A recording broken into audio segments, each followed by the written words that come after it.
Et là, bonjour. Bonjour, ça Est-ce que vous m'entendez? très bien. Très bien. Bon, bah écoutez, on va commencer tout de suite. Olivier Faure est avec nous. Donc peut-être, Olivier, tu veux dire un petit mot d'introduction? Oh ben, ce sera très rapide parce que je suis en voiture. D'abord, bonjour François Héran et merci Isabelle pour cette nouvelle audition. Je vais simplement vous adresser mes remerciements. En fait, je vous entends, je vous lis et c'est toujours un, un réconfort de vous lire et de vous entendre et d'avoir des données qui permettent de relativiser nos peurs, enfin nos peurs, les peurs exploitées par notamment l'extrême droite nationaliste et de savoir d'avoir des gens qui continuent à penser le monde en restituant ce que sont la réalité des échanges, des mobilités, etc. Ben c'est très précieux. Et le seul regret que je peux émettre, c'est que malheureusement, la raison ne l'emporte pas souvent et que ce que vous nous permettez de juger année après année n'est malheureusement pas assez connu et ça permettrait pourtant de relativiser et de donner leur juste dimension au sujet migratoire. Voilà, comme je conduis, je ne veux pas être plus long, je vous écoute dans ma voiture et puis bonne audition et merci beaucoup de votre présence. Écoutez, je suis très touché par ce que vous dites. C'est toujours très difficile de mesurer l'audience, chère sœur, mais la tribune du monde sur l'idéologie du conflit François Héran, on national, vous entend mal. On vous entend mal. C'est très mieux haché. comme ça. Essayez de parler parce que là, c'était très coupé comme son. Je vais essayer de couper mon micro. Alors, j'ai effectivement un point rouge qui clignote. Est-ce que vous m'entendez mieux? Oui, oui, ça c'est normal, le point rouge qui clignote, et effectivement c'est D'accord, mieux là, c'est mieux. c'est mieux. Je voulais simplement dire donc à Olivier Faure que je suis évidemment très touché par son appréciation. La, l'écho que rencontrent les chercheurs, bon, il se mesure difficilement, mais je sais qu'il y a eu 30 000 téléchargements en dehors des réseaux sociaux, qu'il y a eu 30 000 téléchargements de ma tribune sur l'idéologie du confinement national. Donc, j'ai même devancé Jane Goodall, ce qui est un grand motif de satisfaction, bien sûr.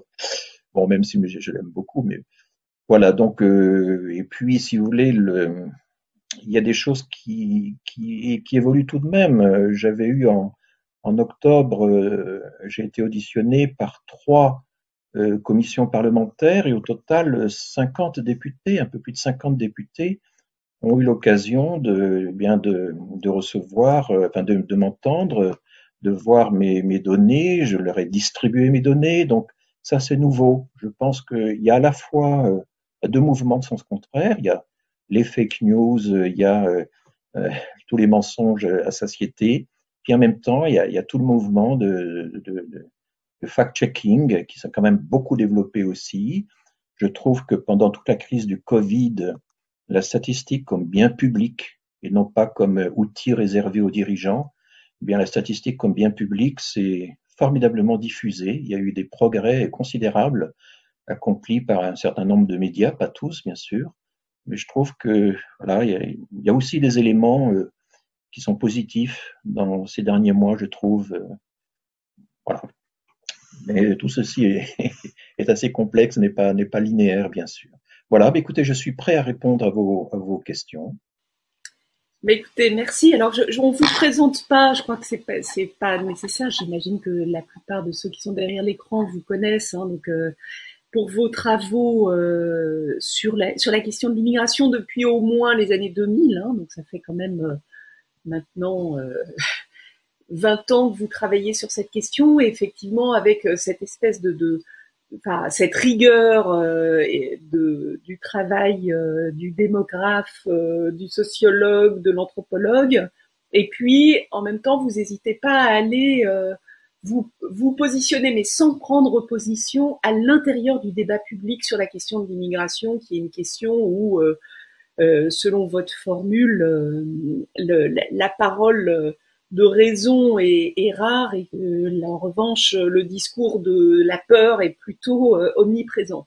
Et donc avec toute une série d'ouvrages, dont les deux plus récents, qui sont donc Migration et société chez Fayard en 2018, et puis en 2017 un ouvrage aux éditions La Découverte. Et puis effectivement, ces deux tribunes récentes du Monde, celle sur le confinement et une antérieure, donc à la crise sanitaire, sur la politique d'opinion sur l'immigration, sur les questions d'immigration.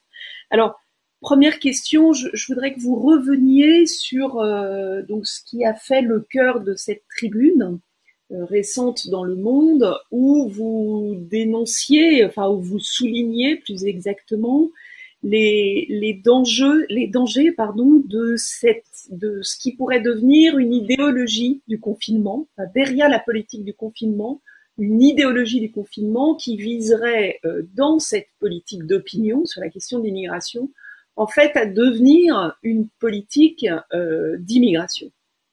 Et donc, vous avez tout un travail dans cette tribune, enfin, vous levez tout un voile sur confinement, flux de déplacement de population et place de l'immigration. Donc, est-ce que vous pouvez déjà commencer par ça pour reclarifier un petit peu les choses sur ce premier aspect? Oui, alors j'avais été notamment inspiré par la décision de Donald Trump de fermer l'immigration, stopper l'immigration, dans l'idée de lutter, alors d'un côté de lutter contre le coronavirus et de l'autre de protéger les emplois des nationaux. C'était ça sa double motivation.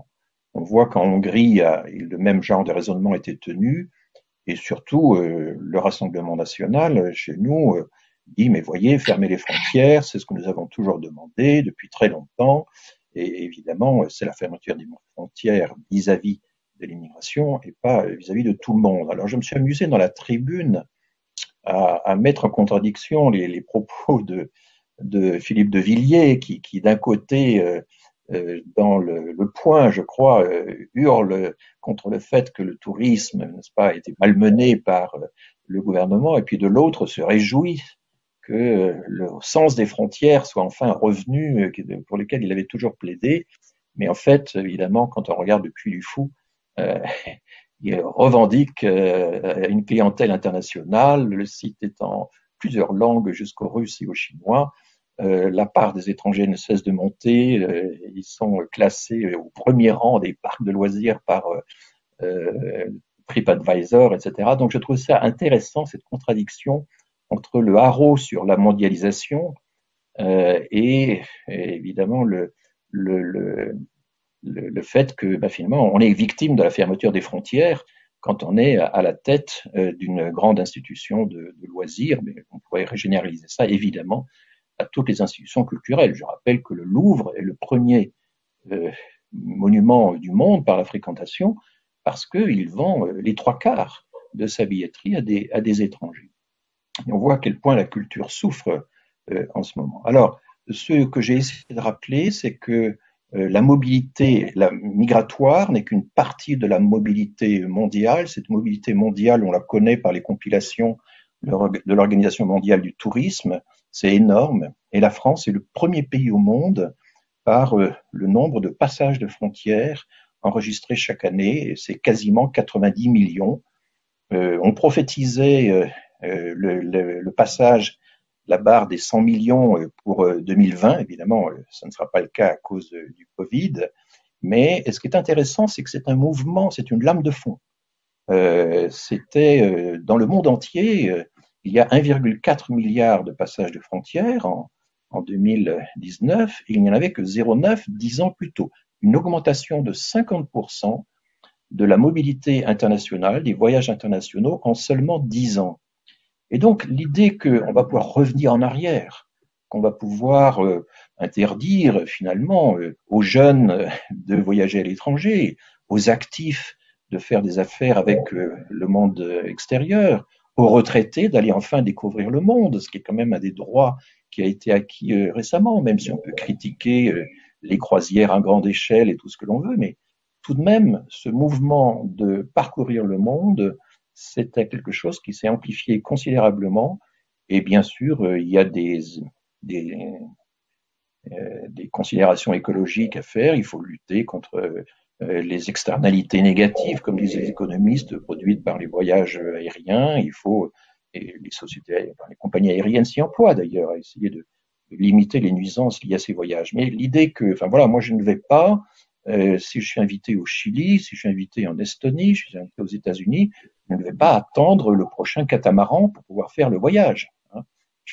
Il va falloir quand même prendre en compte ces données structurelles profondes.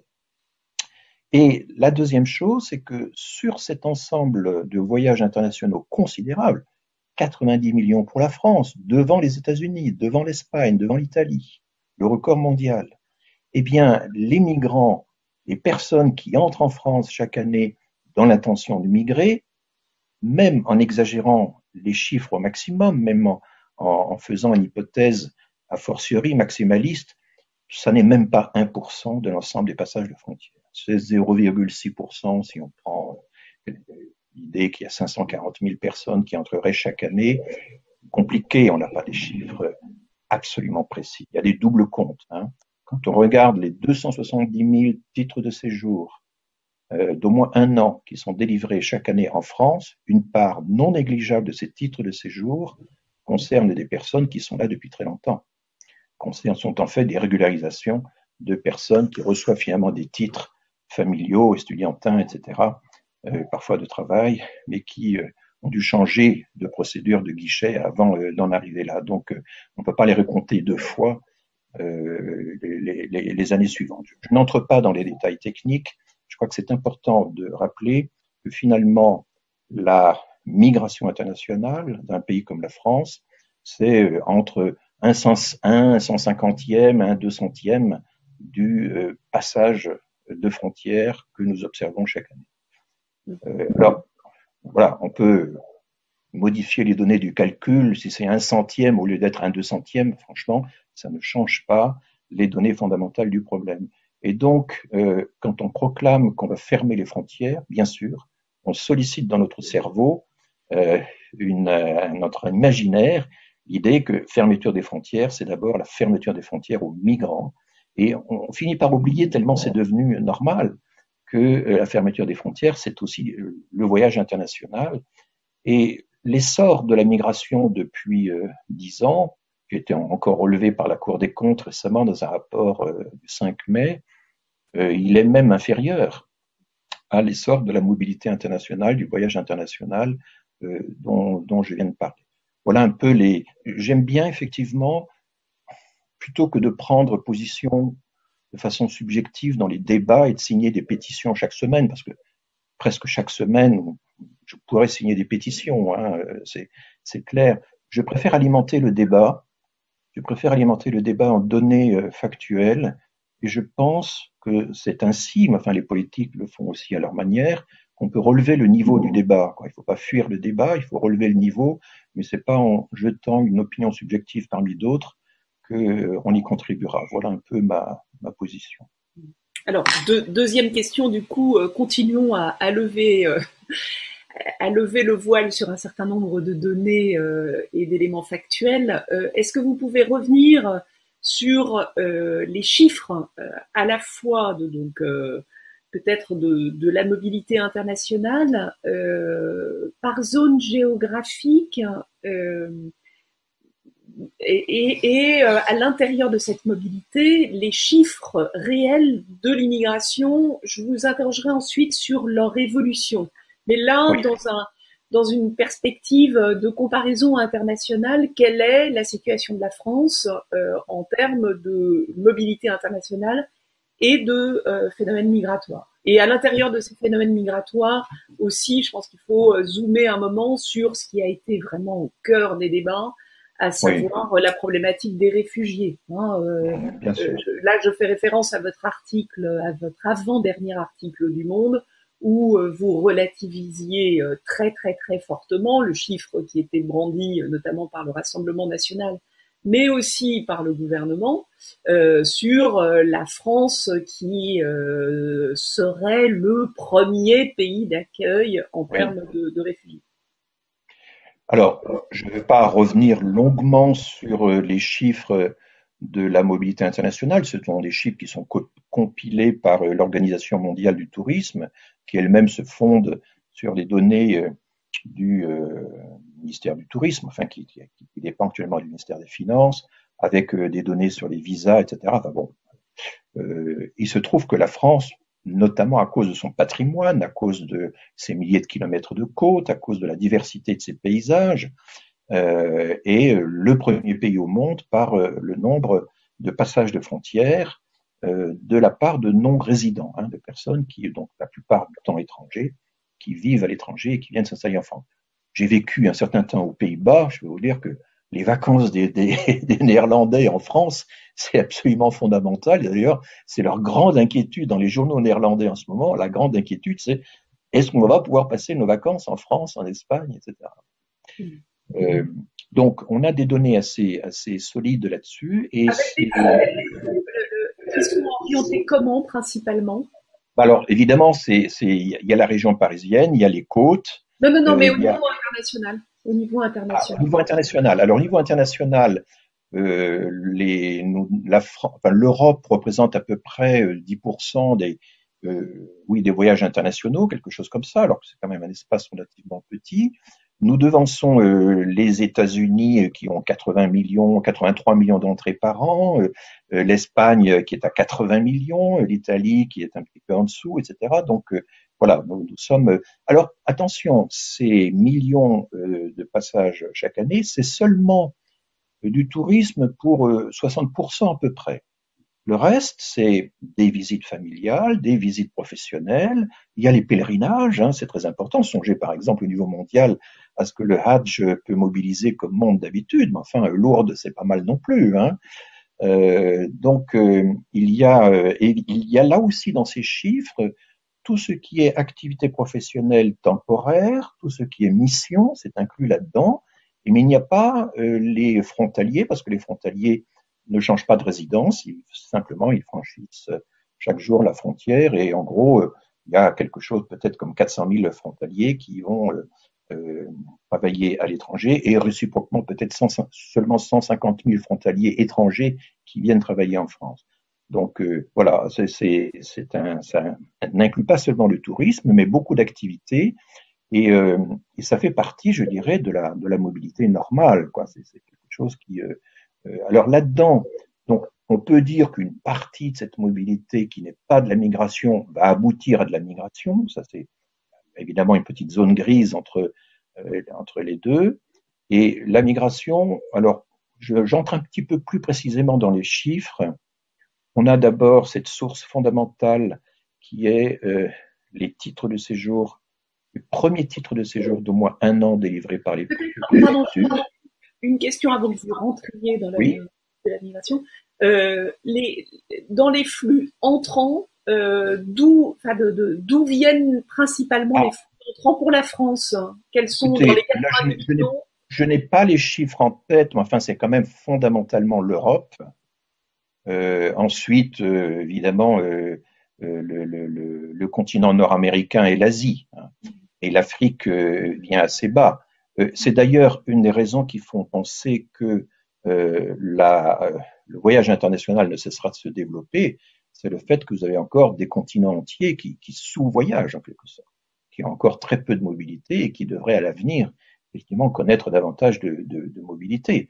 Continent africain, vous savez, vous regardez ces logiciels qui permettent de visualiser le trafic aérien en temps réel sur Internet, vous voyez à quel point la carte du voyage aérien est totalement inégale entre tout ce qui circule aux États-Unis, en Asie, en Europe, etc., et des zones presque désertiques dans le continent africain ou dans une partie de l'Amérique latine. Donc voilà, je pense que les inégalités qu'on observe dans le voyage international euh, laissent penser qu'il y a encore des réserves de développement considérables dans ce domaine.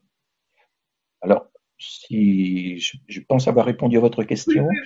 Donc, si je continue alors sur la migration. Bon, la base relativement solide, relativement, ce sont les 270 000 titres de séjour d'au moins un an qui ont été délivrés dernièrement. Ce chiffre progresse, il a progressé, mais il a progressé de façon assez continue, d'ailleurs indépendamment des alternances politiques. Hein, c'est ça qui est assez frappant. Et si vous ne prenez pas seulement les titres de séjour, mais tout simplement le pourcentage d'immigrés ou le nombre d'immigrés qu'il y a désormais en France et qui sont attestés régulièrement par le recensement de la population, qui est désormais un recensement tournant qui a lieu chaque année, qui est actualisé chaque année, ou par les enquêtes emploi, qui sont des enquêtes, 100 000 personnes interrogées chaque année avec des questions très précises sur les origines migratoires des personnes, contrairement au recensement, eh bien, vous avez une augmentation du pourcentage d'étrangers, mais aussi d'immigrés, c'est-à-dire y compris ceux qui ont acquis la nationalité française, qui est constante depuis 2010. Alors, je pourrais vous envoyer, d'ailleurs, si ça vous intéresse, un petit PowerPoint qui représente un peu tous ces schémas que vous pourrez diffuser. Nous avions, dans les années, milieu des années 70 jusqu'au début des années 80, c'était relativement stable. Il y avait à peu près 7% d'immigrés dans la population française. Et depuis 2010, il y a vraiment, depuis 2000, il y a une augmentation continue. Et ça ne dépend pas de Sarkozy, de Hollande, de Macron, etc. Il y a une augmentation continue. Cette augmentation, il faut bien comprendre qu'elle est essentiellement liée à la progression des étudiants. Les étudiants, d'une part, c'est de loin dans le monde entier les étudiants internationaux, non européens, hein, puisque les étudiants européens, eux, n'ont pas besoin de titre de séjour. Donc là, il s'agit uniquement des étudiants non européens. Leur nombre n'a cessé de progresser. La Chine y est pour beaucoup dans cette progression. Et au niveau mondial, de toutes les formes de migration jusqu'à la crise de 2015, c'était, et ça reste encore, le flux qui a le plus augmenté, le flux estudiantin. Alors évidemment, une partie vont revenir. Combien vont revenir et combien vont rester? Ça, c'est une question à laquelle on a du mal à répondre. Ça dépend beaucoup évidemment des nationalités d'origine. En gros, les personnes du Sud, les étudiants du Sud ont davantage tendance à rester que les étudiants du Nord, pour faire vite. La dernière enquête dont on dispose, qui est une enquête du Crous, nous dit ceci. Si on prend l'ensemble des étudiants étrangers actuellement en France, un tiers projette de rentrer, un tiers projette de rester, et le tiers restant ne sait pas encore. Voilà. Voilà un peu là. Et donc, c'est relativement difficile, évidemment, de prévoir ce que ça va donner. Il y a eu des facilités, notamment données à l'époque de Manuel Valls, une facilité donnée aux étudiants pour pouvoir entrer ensuite sur le marché du travail. Ça a été une des ouvertures qui ont été faites à l'époque de Manuel Valls. Voilà, en gros, alors ça, c'est un mouvement quand même très fort. Et en 2019, pour la première fois, le nombre d'étudiants internationaux dans les titres de séjour a dépassé le nombre de titres familiaux. 90 000 étudiants internationaux ont reçu un titre de séjour en France en 2019 et 85 000, quelque chose comme ça. Et ces 85 000 incluent deux grandes catégories qu'il ne faut pas confondre. Il y a les conjoints de Français, donc des Français ou des étrangers qui ont été naturalisés et qui se marient à l'étranger et donc déclenchent une migration matrimoniale. C'est plus important que le regroupement familial stricto sensu, qui est un étranger établi en France qui a le droit, en principe, de faire venir sa famille.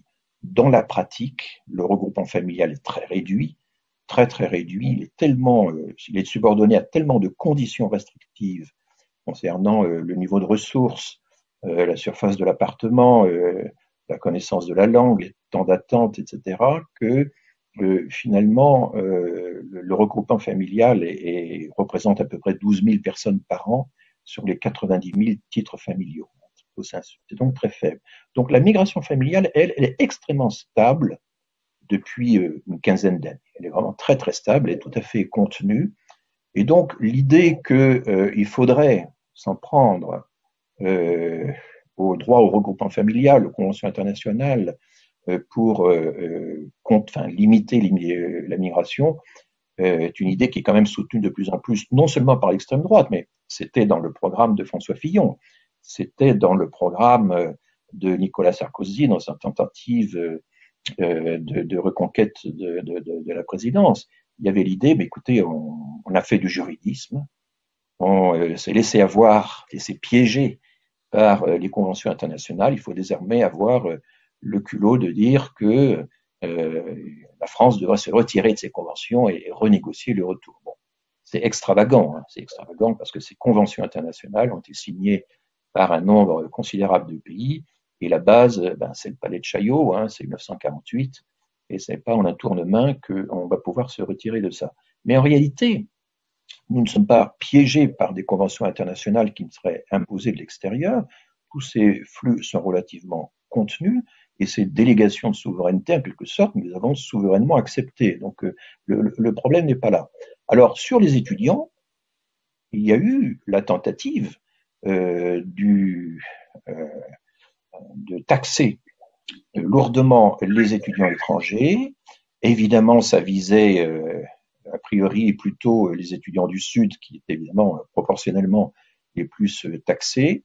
On a la décision du Conseil constitutionnel qui nous a appris, ça a été une grande surprise, que le droit à l'enseignement supérieur doit être gratuit autant que le droit à l'enseignement secondaire ou primaire, et qu'on pouvait simplement demander des tarifs et des frais d'inscription raisonnables, mais enfin on ne sait pas encore à l'heure actuelle quelles sont les conséquences qui ont été tirées de cette décision du Conseil constitutionnel. Elle a mis en tout cas un coup d'arrêt à la surtaxation des étudiants étrangers. Donc voilà un mouvement migratoire qui ne va pas cesser.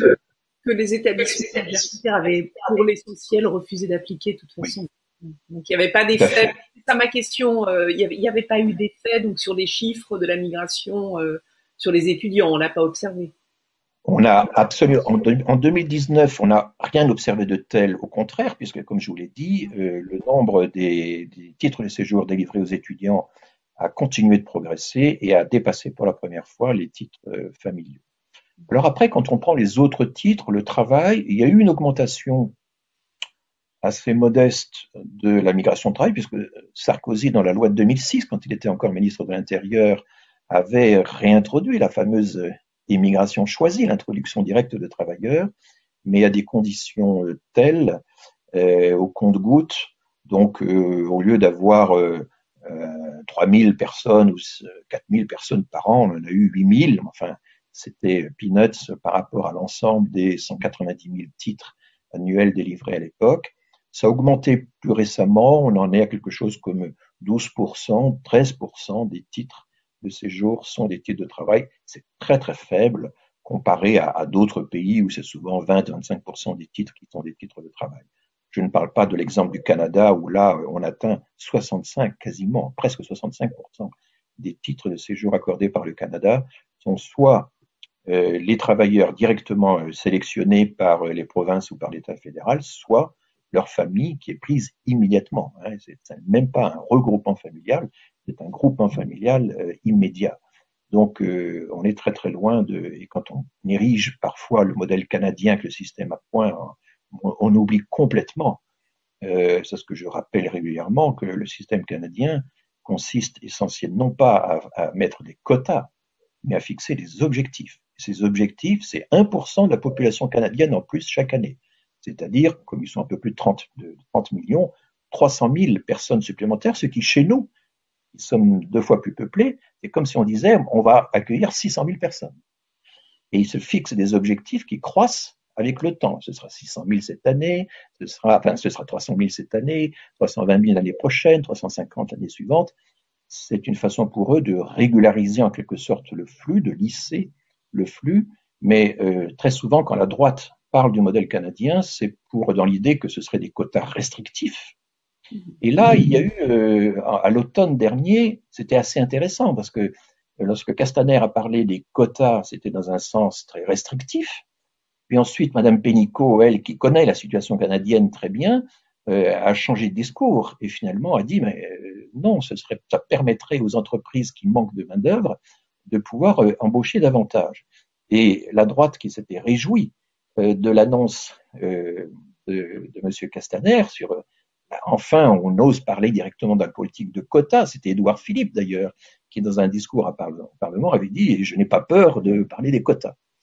Eh bien, ensuite, la droite a cessé d'applaudir quand on a découvert que finalement, les quotas, après toutes les protestations qui se sont élevées, et là, je crois qu'elles ont joué un rôle, eh bien, on donnait une version beaucoup plus ouverte et programmatique de la migration de travail et des quotas comme objectif à atteindre et non pas comme plancher à ne pas dépasser. Vous voyez comment les mots en même temps sont assez traîtres, quoi. Les mêmes mots peuvent un peu, les interprétations peuvent se retourner comme un gant selon voilà. En tout cas, ceci pour le modèle canadien, c'est important. Donc pour l'instant, nous sommes très loin de la migration de travail que connaissent d'autres pays. Et puis reste, évidemment, le dernier chapitre important, qui est la migration de refuge. Où là, je ne vais pas revenir longuement sur tout ce que j'ai dit.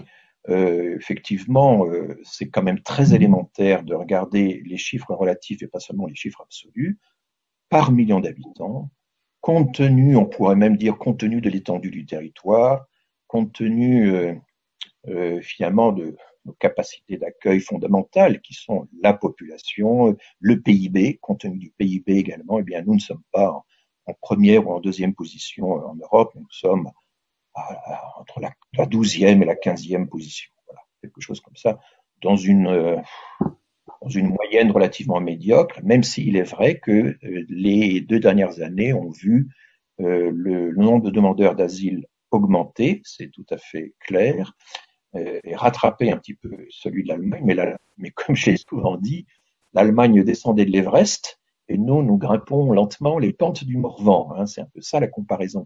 Et j'ai risqué cette comparaison et un de mes amis économistes m'a dit « Mais François, c'est extraordinaire, j'ai vérifié, et la relation de l'altitude de l'Everest à l'altitude du Morvan correspond très exactement à la décimale près à ce qu'était la migration en Allemagne lors du pic qui avait été annoncé par Merkel et ce qu'elle était en France aujourd'hui. Donc la contemplation des courbes de temps en temps peut vous donner des images parlantes qui nous aident à comprendre. Bon, on est très preneur hein, du PowerPoint que vous nous avez proposé tout à l'heure. Je le transmettrai aux camarades. Troisième question, peut-être une mise en perspective de ces chiffres, de ces données, mais dans une perspective temporelle plus longue. Oui. Parce qu'il y a une progression, comme vous le dites, mais au regard de certains moments de l'histoire, y compris de l'histoire relativement récente, on voit quand même qu'on est sur des chiffres qui sont relativement faibles. Donc, est-ce que vous pouvez... Alors, je ne dirais pas ça. Je ne dirais pas ça. Je dirais que dans le monde entier, la migration a quand même progressé. Actuellement, en France, nous avons un pourcentage d'étrangers qui est le record, qui n'avait jamais été atteint dans l'histoire. Non, mais pour les réfugiés. Pour les réfugiés, oui. Pour les réfugiés, oui, bien sûr, pour les réfugiés. Non, ça, il est clair que, alors malheureusement, la statistique est extrêmement défaillante à l'époque. On ne sait pas trop combien on a reçu de Catalans réfugiés en France après la prise de Barcelone en janvier 1939, dans les mois qui ont suivi. 500 000, 600 000, 700 000, on ne sait pas trop. Il y a bras fermés, si j'ose dire. Et ensuite, évidemment, la Seconde Guerre mondiale a fait un peu oublier tout ça. Et c'est très intéressant de voir que les personnes qui travaillent beaucoup sur cet épisode de la retirada, c'est souvent les petits-enfants des immigrés espagnols de l'époque, des réfugiés espagnols de l'époque. Il y a eu un retour de mémoire, notamment de jeunes historiens qui ont été accueillis par le musée de l'immigration sur cette époque et sur les conditions d'accueil absolument lamentables qui ont été réservées aux Espagnols républicains en 1939. Et ensuite, la deuxième chose qu'il faut toujours rappeler, c'est qu'ils ont été plus qu'à leur tour mobilisés dans l'armée française et surtout dans les mouvements de résistance. Ils ont pris une part vraiment considérable à la résistance, en partie parce qu'ils étaient rompus au maniement des armes. Hein. Ils sortaient d'une guerre civile qui leur avait donné une expertise évidemment très appréciable dans les mouvements de résistance. Il y a eu aussi tout cet aspect-là. Nous avons eu aussi, alors évidemment, c'est pas une immigration au sens fort du terme, enfin, les rapatriés d'Algérie, c'est quand même 1 million de personnes en 1962, accueillis de façon tout à fait improvisée au départ. Il a fallu longtemps avant qu'un secrétariat d'État aux rapatriés se mette en place. De Gaulle était contre. Quand ses conseillers lui disent on risque de devoir accueillir 10 000 personnes, il est totalement effaré. Il dit c'est pas possible. Et puis de semaine en semaine, le chiffre continue de grandir. Et finalement, ce sera quasiment 1 800 000 dans la seule année 1962. Et là, ce qui est très intéressant, et on en a toujours les conséquences politiques aujourd'hui, ce sont les municipalités qui finalement ont pris la charge de l'accueil des répatriés en l'absence d'un appui étatique fort. Et quand vous regardez des villes comme voilà, Montpellier, Marseille, Nîmes, etc., on voit à quel point le poids des rapatriés pèse encore électoralement. Enfin, on ne peut pas, vous le savez bien, même un homme de gauche ne peut pas enfin, gouverner ces villes-là comme en tant que maire sans être très attentif évidemment à cette minorité qui garde un souvenir assez négatif de la façon dont elle a été accueillie en France. Donc on a des épisodes comme ça d'accueil, et puis il y a le contre-exemple incroyable de l'accueil des boat people vietnamiens, où là on a été d'une générosité fantastique. Les boat people ont erré pendant des semaines ou des mois sur les côtes asiatiques, mais une fois qu'il a été décidé de les accueillir, on leur a payé le billet d'avion. On leur a payé le billet d'avion. On leur a réservé des emplois. L'agence le prédécesseur de Pôle emploi, la NPE, avait des guichets spéciaux pour eux. Il y a eu des formations pour eux, des logements qui leur ont été réservés. Ça a été quand même quelque chose comme 70 000 personnes, quelque chose comme ça, dans les années 70, alors qu'on était déjà en pleine crise économique. Donc, il y a eu, évidemment, c'était une mobilisation qui était beaucoup plus idéologique, puisque c'était des gens qui fuyaient un régime communiste. Donc, l'histoire, c'est pour ça que je suis très attaché à l'histoire, et je pense qu'on ne peut pas comprendre, je ne dis pas que l'histoire se répète, je ne dis pas qu'il n'y a pas de répétition mécanique, mais on a quand même des enseignements variés à tirer de l'histoire. Vous savez que je suis par ailleurs président du conseil d'orientation du Musée national de l'histoire de l'immigration. Je crois que c'est important aussi qu'on ait en tête ces histoires. Pardon, excusez-moi, alors, maintenant, est-ce que vous pouvez revenir un petit moment sur le qualificatif de cette... non, peut-être préalablement une question quand même sur les flux sortants. On a beaucoup parlé des flux entrants, Oui. mais les flux sortants et leur évolution et leur destination et la place des flux sortants français par rapport à d'autres pays. Oui, alors les flux sortants, on les connaissait très mal il y a encore une dizaine d'années. On les connaît un peu mieux maintenant. On n'a pas d'enregistrement systématique des sorties, ça n'est pas possible parce que nous n'avons pas de registre de population. Registre de population, c'est-à-dire registre tenu par les municipalités où il y a une obligation de déclarer le changement de domicile, comme ça existe dans toute l'Europe du Nord, en Espagne, en Italie. Nous sommes, avec la Grande-Bretagne et le Portugal, le seul pays d'Europe qui n'a pas de registre de population, et donc on ne peut pas suivre déménagement après déménagement les mouvements de population. C'est un problème parce que je pense qu'on devrait pouvoir maintenant instituer des registres de population. Si on ne l'a pas fait, c'est pour une raison historique très particulière, c'est que nous n'avions pas de registre de population. C'est Vichy qui a voulu en installer un à la demande des autorités allemandes, qui s'étonnaient de voir qu'on était incapable de connaître les adresses des gens. Alors, il y a eu évidemment l'obligation pour les Juifs de déclarer leur changement de domicile, notamment dans la préfecture de la Seine, chaque semaine. Chaque semaine, les gens devaient aller déclarer leur domicile. Il y a eu ensuite des travaux préparatoires à l'établissement d'un registre de population pendant la guerre, qui n'ont jamais abouti. Et une des premières choses votées à la Libération, ça a été, par l'Assemblée nationale, l'interdiction des registres de population au motif qu'ils étaient liberticides. Et donc, depuis, il y a eu à peu près peut-être une petite dizaine de propositions de loi par des députés ou des sénateurs visant à rétablir les registres de population au motif que ça permettrait aux maires de contrôler davantage les mouvements de population. Ça a toujours été rejeté, notamment par le Conseil d'État, au nom de la liberté de circulation. Enfin, cet argument n'est pas très très fort parce que des pays parfaitement démocratiques comme la Finlande, la Suède, la Belgique, l'Espagne, etc., ont des registres de population. Simplement, ils en contrôlent l'accès de façon très, très rigoureuse. Donc, avec le développement du fichier de la sécurité sociale, depuis qu'on est inscrit dès la naissance et pas simplement quand on devient étudiant, avec le recensement de l'INSEE qui devient rotatif et donc annuel, on devrait pouvoir, je pense, instituer, moyennant des contrôles rigoureux et inspirés de ce qui se passe à l'étranger, des registres de population pour avoir une idée un peu plus précise de la situation des étrangers et des immigrés. Et je voudrais dire une chose, c'est qu'on dit souvent que les statistiques ethniques sont interdites en France. C'est beaucoup plus compliqué. Il y a une interdiction de principe, qu'on ne peut pas traiter des données qui risquent de faire apparaître des appartenances de toutes sortes, non seulement les origines, mais aussi un signalement racial, mais aussi les données de santé, une orientation sexuelle, les opinions politiques, syndicales, religieuses, etc. Or, il y a des quantités d'enquêtes sur tous ces sujets. Sur la santé, nous avons des quantités d'enquêtes. C'est toujours par dérogation.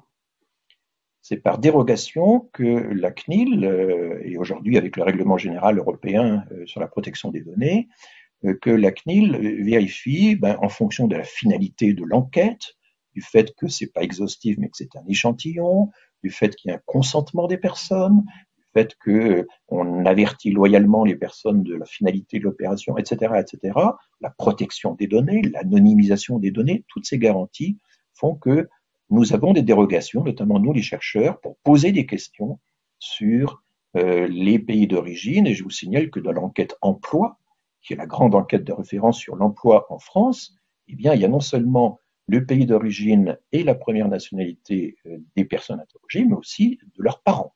Et c'est ça qui permet d'identifier la seconde génération, quand les personnes sont nées en France et sont françaises. Et c'est grâce à l'introduction de ces données dans les enquêtes de l'INSEE depuis 2003, et j'ai fait partie des 2 ou 3 personnes qui ont milité au sein de l'INSEE, j'y travaillais à l'époque, pour que ces choses-là soient possibles. On a eu aussi l'appui de la Commission européenne. C'est grâce à ces données que nous sommes capables d'étudier les discriminations à l'embauche, par exemple, à travers l'enquête emploi.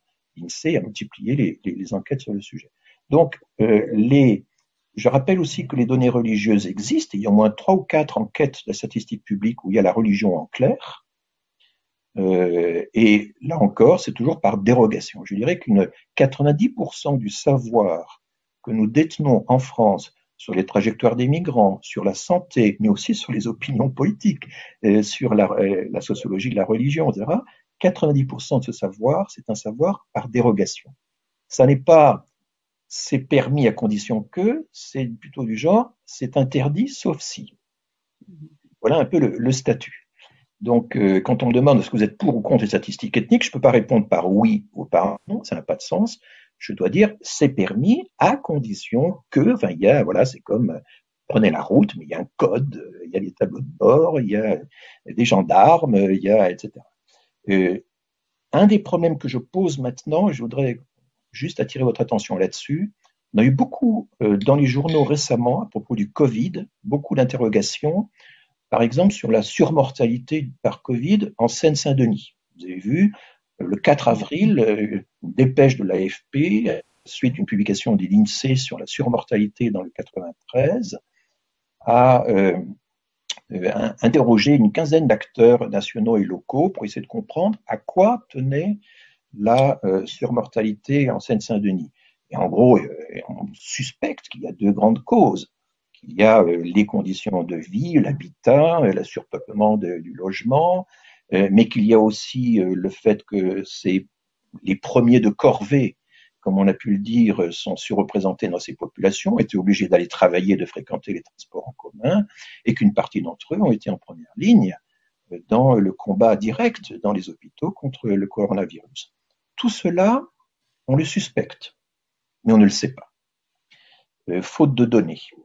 Et une grande enquête vient d'être lancée il y a quelques jours, l'enquête EPICOV, une enquête lancée par l'INSERM et l'INSEE, 200 000 personnes, un échantillon représentatif dans la France entière, permettant d'étudier la situation des minorités. Il a fallu que je me batte pour qu'on puisse avoir dans cette enquête les variables permettant d'identifier la trajectoire migratoire des personnes. Donc, on devrait, je l'espère, avoir une idée plus précise sur le tribut qu'ont payé les immigrés, mais aussi leurs enfants, qui sont très représentés dans le monde hospitalier, dans la poste, dans le transport, dans la livraison, dans la sécurité, etc.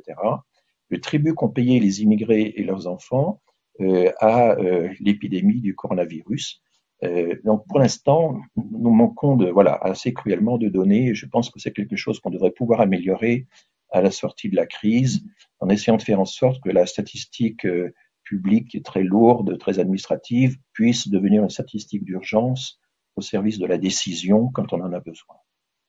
Alors ça m'amène assez directement à la question suivante qui est, étant donné ces réserves de disponibilité des données, une description qualitative de l'immigration en âge, en répartition territoriale et notamment en profession, avec donc ce débat qui était au cœur de l'actualité sur leur place dans les métiers les plus alors on le sait assez mal, hein, on le sait assez peu. Je vous signale par exemple que M. Troussel, donc du Parti socialiste, qui est le président du conseil départemental de la Seine-Saint-Denis, s'est beaucoup intéressé à ce sujet. Il travaille, d'ailleurs, il nous a sollicité l'Institut des...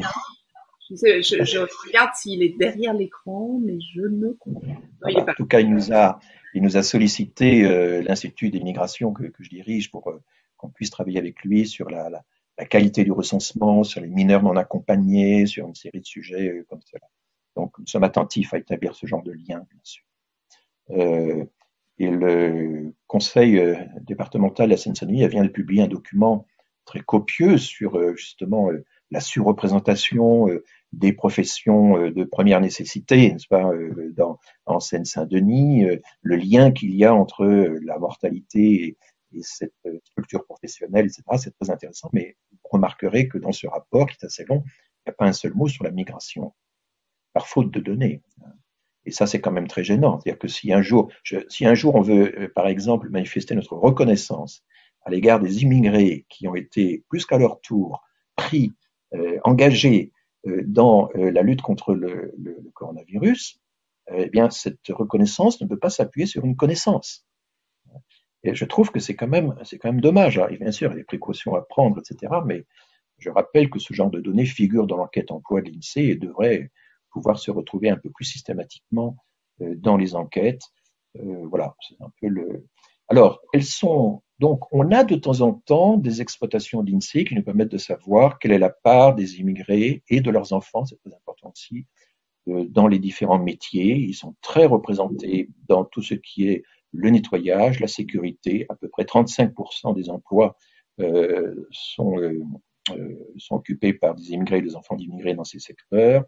Et on a comme ça mais c'est un peu à intervalles assez longs qu'on a ce genre de renseignements. On l'a pas de façon systématique. L'INSEE pourrait exploiter ces données, mais ne le fait pas systématiquement, ou le fait avec des catégories, des regroupements de pays qui sont tellement agrégés que c'est pas très intéressant à exploiter. Enfin, voilà un peu le problème. Une des grandes difficultés, je pense, un des problèmes clés de l'immigration en France, c'est l'extrême concentration géographique, évidemment excessive.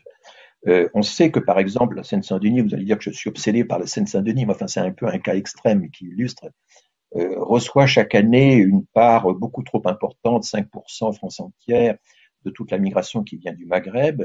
Il y a une tendance, si vous voulez, les raisons pour lesquelles les migrants choisissent leur localisation, il y a toujours trois, traditionnellement, dans le monde entier, on étudie les trois facteurs de localisation. Il y a la présence de la diaspora, qui est déjà là, pour accueillir. Il y a l'emploi, évidemment, la richesse du lieu en emploi, et puis il y a le coût du logement. Il se trouve que les nouveaux migrants continuent de s'installer dans des zones qui autrefois étaient riches en emploi, mais qui ne le sont plus maintenant. Ça pose évidemment un problème très important. Il semble aussi que notre système de logement social, alors moi je ne suis pas un spécialiste de ce sujet qui est assez complexe, hein, je mesure la complexité. Certains pays parfaitement, ayant des démocraties sociales parfaitement établies, n'ont pas de logement social. Hein, je pense à la Suède, par exemple. Donc, nous avons un système de logement social qui a tendance à fixer les populations, à les retenir sur place alors que la carte de l'emploi, des emplois a été complètement modifiée. Et là, ce décalage n'est pas propice à l'intégration, parce qu'évidemment, quand vous avez des classes avec 80% d'enfants ou 70% d'enfants originaires d'immigration, c'est quand même une surcharge de travail, c'est un défi évidemment beaucoup plus important pour les enseignants et pour les élèves eux-mêmes. Donc, je pense que la concentration géographique et comment pourrait-on faire, je ne sais pas trop, hein, je ne suis pas un spécialiste, mais comment pourrait-on faire pour que l'installation des immigrés, pour que les immigrés soient davantage mobiles à l'intérieur du territoire français, comme ça se passe aux États-Unis, par exemple, où il y a une grande mobilité des travailleurs, sans pourtant récupérer tous les défauts du système américain. Voilà un peu le genre de problème auquel il faudrait s'atteler. Je connais des chercheurs qui seraient capables d'en parler mieux que moi.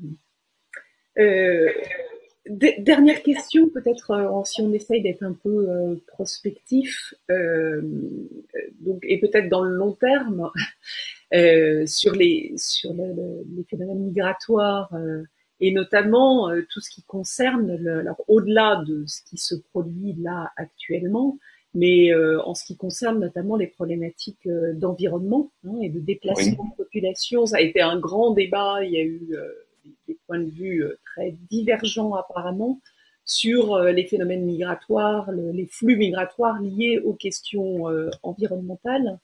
Est-ce que vous pouvez nous donner un certain nombre d'éléments sur ce point? alors pour l'instant, si vous voulez, ce qui est vraiment avéré et qui a été très bien étudié dans un rapport de la Banque mondiale qui date maintenant de 2 ans, je crois, oui, 2 ans, 1 an, 2 ans, c'est une relation entre les changements climatiques et les déplacements de population, c'est-à-dire la migration à l'intérieur d'un pays. Vous prenez par exemple la montée des eaux, ça déplace progressivement, hein, c'est un phénomène très lent, ça déplace progressivement les populations vers l'intérieur, vers d'autres zones du pays, mais ça ne provoque pas nécessairement une migration internationale. Et si on regarde, donc la Banque mondiale a essayé de quantifier ce genre de phénomène pour les prochaines décennies. Effectivement, c'est vraiment il y a des déplacements de population qui seront très importants, notamment depuis les côtes. Bon. Vous avez aussi, autre phénomène, évidemment, vous avez la sécheresse, qui là va ramener vers les capitales ou vers les zones urbaines une part toujours plus importante de la paysannerie. J'ai travaillé autrefois en Bolivie et c'était vraiment très frappant de voir que hiver après hiver, les terrasses s'écroulaient et les titulaires des parcelles qui s'écroulaient étaient obligés d'aller à la capitale. Est-ce que cela donnait de la migration internationale? Apparemment non. Alors les modèles qui existent sur cette question nous disent qu'il peut y avoir une influence indirecte, c'est-à-dire que l'exode rural lié à des questions climatiques, à des dégradations des sols par exemple, ou des côtes, provoque un exode rural, donc est un exode rural qui est centré sur les villes, qu'il y a une conflictualité liée à la concentration urbaine qui est plus forte, que cette conflictualité à son tour peut déclencher une migration internationale, peut être un des facteurs de migration internationale. Vous voyez que c'est assez indirect, c'est assez hypothétique, et pour l'instant, je dirais que par rapport au grand mouvement de réfugiés que nous avons eu depuis le Proche-Orient, le Moyen-Orient, en Europe, de 2015 à nos jours, par rapport à tout ce qui se passe en Grèce actuellement, etc. Le réfugié climatique, il est très abstrait, y compris pour les prochaines décennies. Il y a pas moi, j'ai assisté, par exemple, alors c'était déjà il y a 2 ans à Bruxelles, à une réunion de la Commission européenne qui était divisée en 2 demi-journées. Le matin, migration de refuge, l'après-midi, migration climatique. C'était le jour et la nuit. Autant les migrations de refuge, avec d'ailleurs des Syriens, des Afghans qui étaient là pour témoigner, etc. Autant c'était concret, autant c'était précis, autant la migration climatique restait extrêmement abstraite. Donc, si on veut parler du déplacement, des déplacements à l'intérieur des pays, c'est effectivement un problème très important. Je ne sais pas, ce qui se passe en Chine, par exemple, l'effet des barrages, etc., ça déclenche des migrations, enfin, qui sont essentiellement des migrations internes. Hein. Donc, je crois qu'il faut bien sérier les migrations dont on parle, migration domestique, migration internationale, migration du monde rural au monde urbain. Et je suis très frappé de voir l'engouement extraordinaire qu'a eu le thème de la migration climatique ces dernières années, alors que nous devons affronter des questions autrement plus urgente et qui en même temps une valeur prospective très forte, qui est la migration de refuge, mais de refuge politique, de refuge fuyant les conflits, les persécutions, et que nous n'avons pas été capables de traiter correctement. En tout cas, nous n'avons pas fait, nous n'avons pas pris notre part. Sauf à considérer qu'il y a des causes écologiques et environnementales dans le déclenchement des conflits. Oui, j'ai lu attentivement, c'est des pays que je connais bien, je suis souvent allé. Par exemple, expliquer la guerre civile syrienne par la compétition pour les territoires ou pour l'eau, je suis pas très convaincu. Il y a eu beaucoup plus de compétition entre les minorités. Voilà, les Alaouites, par exemple, ont été vraiment favorisés par le régime, mais favorisés au point que les niveaux de revenus dans les zones alaouites ont été très, très supérieurs à ceux des revenus d'autres minorités. Et la carte de conflit, par les spécialistes qui travaillent là-dessus, est beaucoup plus liée au conflit entre minorités, par exemple, le cas des questions de compétition pour les ressources naturelles, où on ne voit pas très bien la logique qui conduirait à la guerre civile actuelle. Puis, si vous voulez, les interventions occidentales extérieures ont joué un rôle infiniment plus important que la question climatique dans l'afflux des réfugiés. Et vous aviez établi un atlas des migrations où vous décriviez les principaux flux migratoires, notamment en Afrique, en montrant comment en fait les déplacements se faisaient entre espaces, entre zones géographiques, bien plus que d'une zone géographique vers l'autre. Est-ce que vous pouvez poser des points, parce que ça va complètement à l'encontre du discours sur le grand remplacement, la grande invasion, et donc tout le discours qui est mobilisé par la... Oui, alors il y a une hantise de l'Afrique qui est évidemment très, très forte, qui est assez ancienne en France, qui a été aiguisée par le succès, l'engouement pour le livre de Stephen Smith, qui est La ruée vers l'Europe. Dans le titre déjà en lui-même, enfin, j'ai toujours trouvé que ce titre était totalement indigne.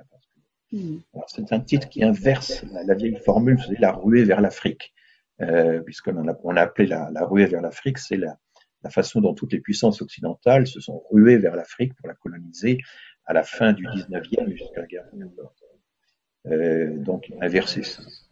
Mais enfin, l'idée que il y a des enquêtes qui ont été menées au niveau international. Le Gallup, régulièrement dans ces questions, pose la question de savoir si vous en aviez l'occasion, est-ce que vous aimeriez vivre dans un autre pays durablement?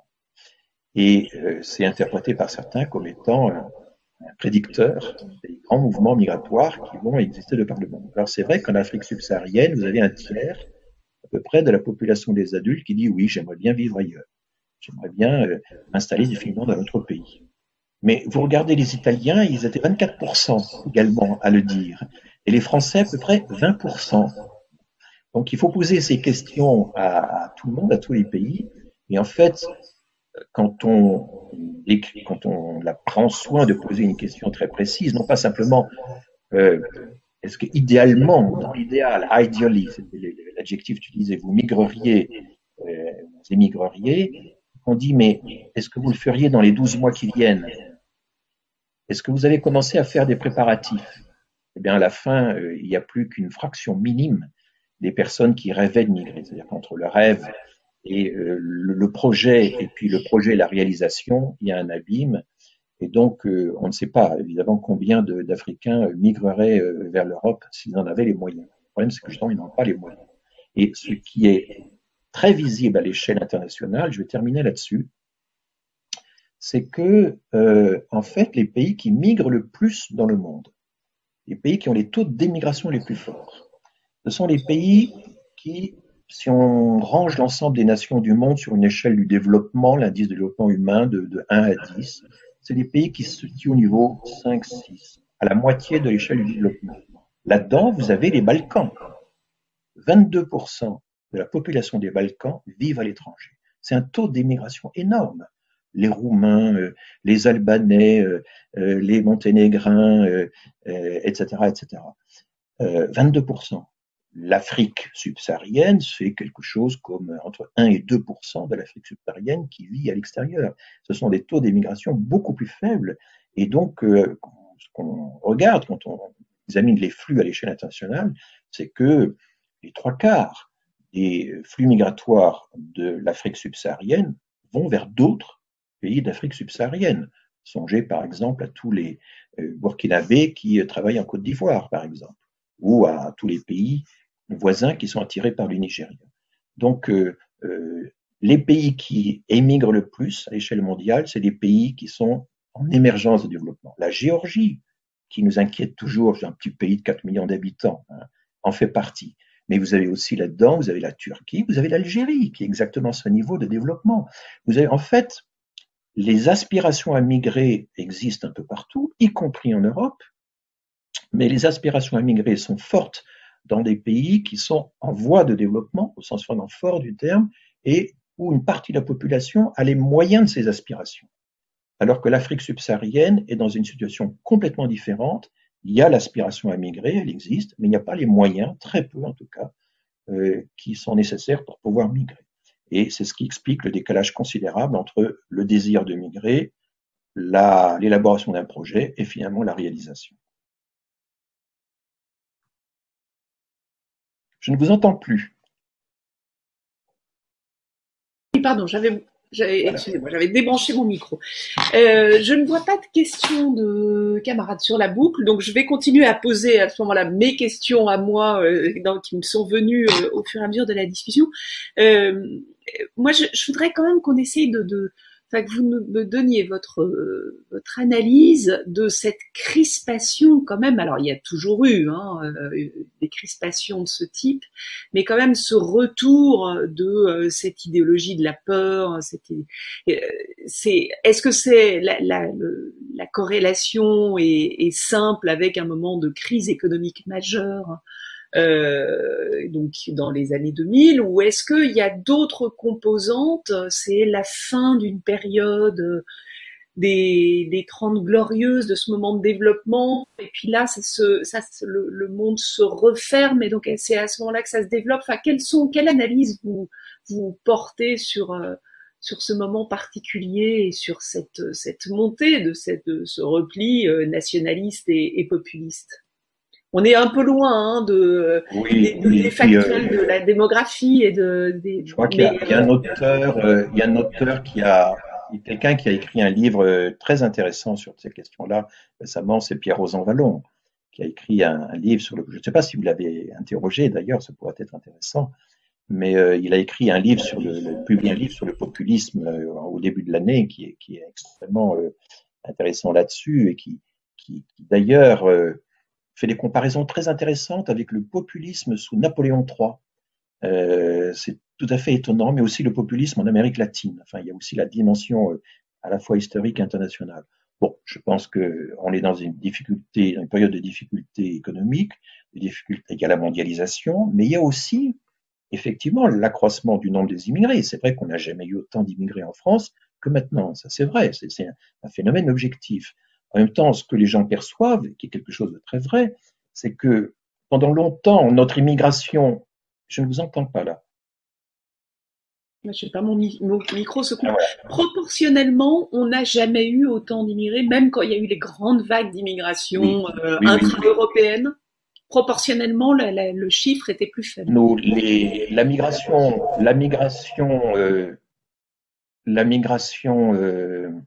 européenne était, si vous voulez, on a une idée des chiffres de la migration, en gros, depuis 1851. Le premier recensement, on pose des questions sur la nationalité, et ensuite, alors à ce moment-là, il y a 1% peut-être de la population qui est composée d'étrangers, ce sont des voisins, ce sont les Belges dans les mines, dans les usines textiles, les Suisses qui étaient pauvres à l'époque, les Allemands, etc. Sous le Second Empire, nous rattrapons notre retard d'industrialisation et là, l'immigration double. et elle passe de 1% à 2% de la population. Ça a énormément frappé les contemporains. Des chercheurs ont calculé, ont dénombré tous les romans qui ont été écrits sur cette question de l'afflux de l'étranger, d'autant que les étrangers n'étaient pas astreints au service militaire, notamment les enfants d'étrangers nés sur place, ce qu'on a corrigé grâce au droit du sol qui visait à ça. Et donc rien que le doublement de 1% à 2% d'immigrés, alors qu'on est alentours de 10% maintenant, ça a considérablement alimenté les débats et les peurs sous le Second Empire. À la fin du Second Empire, enfin à la fin du XIXe siècle, on a une grande récession qui fait que le nombre d'étrangers stagne. Et puis nous avons, ça reprend avant la guerre de 14, ça s'effondre pendant les guerres, et ensuite nous utilisons l'immigration de façon massive dans la reconstruction. La reconstruction après la Première Guerre mondiale, c'est vraiment très net jusqu'à la crise de 29, et ensuite après la Seconde Guerre mondiale. Et pendant longtemps, nous n'avions pas retrouvé les taux d'émigration des lendemains de la Seconde Guerre mondiale, des années glorieuses. Nous les avons dépassés maintenant. Je vous dis, depuis 2010, on a une augmentation vraiment continue de la migration. Alors, il y a le phénomène des étudiants, il y a le fait que leur niveau d'éducation moyen a augmenté. C'est pas du tout la migration des travailleurs de force que nous avions dans les usines automobiles, dans les mines, dans les travaux publics, etc. Pendant la reconstruction. C'est très différent. Mais voilà, donc oui, et en même temps que cette migration, si vous voulez, elle s'est fixée, elle s'est installée, c'est une des raisons de la peur. Cette migration qui rasait les murs dans les années 50 qu'on ne voyait pas, les enfants n'étaient pas encore visibles, les familles n'étaient pas encore regroupées, et la grande décision qui a été prise en 74 d'arrêter l'immigration de travail, et on s'est aperçu qu'il fallait quand même continuer la migration de regroupement familial pour des raisons juridiques. En voulant fermer les flux de travail, en voulant réduire l'immigration, on a finalement en fait accru le stock. C'est-à-dire que en voulant diminuer les flux, on a augmenté les stocks. Ça, c'est un paradoxe qu'on retrouve régulièrement dans l'histoire migratoire. C'est-à-dire qu'on a empêché les gens qui seraient repartis, on évoquait les retours tout à l'heure, en gros, il y a un tiers des gens qui repartent par rapport à ceux qui viennent. Mais la rotation était beaucoup plus forte autrefois, comme elle l'est aujourd'hui dans les pays du Golfe où on n'a qu'une migration de rotation, de travail.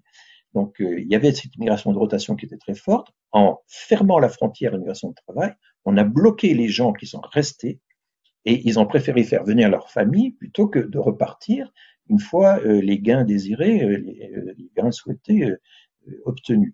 Donc, vous voyez le paradoxe de la fermeture qui fait que finalement, on gonfle la population résidente qui n'ose pas repartir. C'est la même chose actuellement. On aurait moins d'immigrants si on fermait moins la frontière, parce que beaucoup de gens ne repartent plus de peur de ne pas pouvoir revenir. C'est quelque chose qui s'observe un peu partout dans le monde, et pas seulement en France.